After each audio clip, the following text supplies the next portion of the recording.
Hello YouTube family, कैसे हो आप। और यूट्यूबर आपको हैप्पी दशहरा, ऑल इंडिया वाले को हैप्पी दशहरा। सबको शुभकामनाएं, यूट्यूबर को सारे। मैं भी आपके यूट्यूब में शामिल हूँ। पापी सोच रहा है कि मैं पाप करके भगवान के हाथ से मरूंगा। पापी सोच रहा है कि मैं पाप करके भगवान के हाथ से मरूंगा।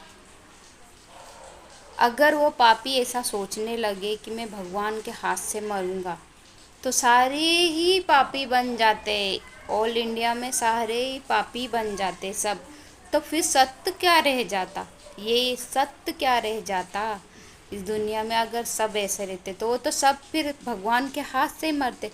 लेकिन पापी को ये नहीं पता है कि उसकी मृत्यु कहाँ लिखी हुई है और कहाँ हो जाएगी उसको।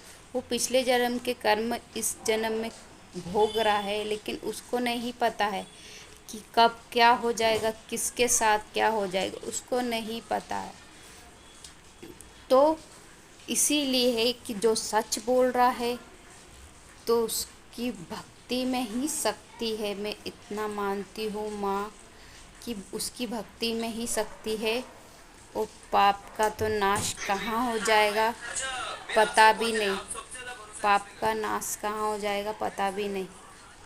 इसलिए पापी को नाश करो।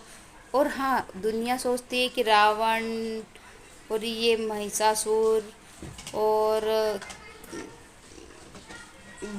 भैरवनाथ बाबा सब भगवान के हाथ से मरे। तो वो क्यों मरे? वो धरती पे आए ऐसे दिखाने के लिए, दर्शाने के लिए, ताकि इंसान जागो, ऐसे कर्म मत करो कि तुम्हारा नाश ऐसा होगा। लेकिन उनका जन्म क्या होगा, दूसरा क्या क्या बनेगा, कुत्ता बिल्ली कुछ भी बन सकता है। ऐसा जरूरी थोड़ी ना है कि आप पाप कर रहे हो भगवान के हाथ से मर रहे हो। ये नहीं हो सकता है।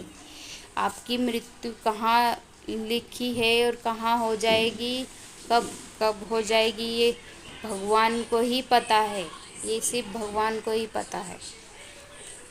तो आप मुझे बताइए लाइक एंड कमेंट करके कि मैंने कुछ गलत बात कही हो या कुछ इसमें सच्चाई हो अच्छे लोगों के लिए।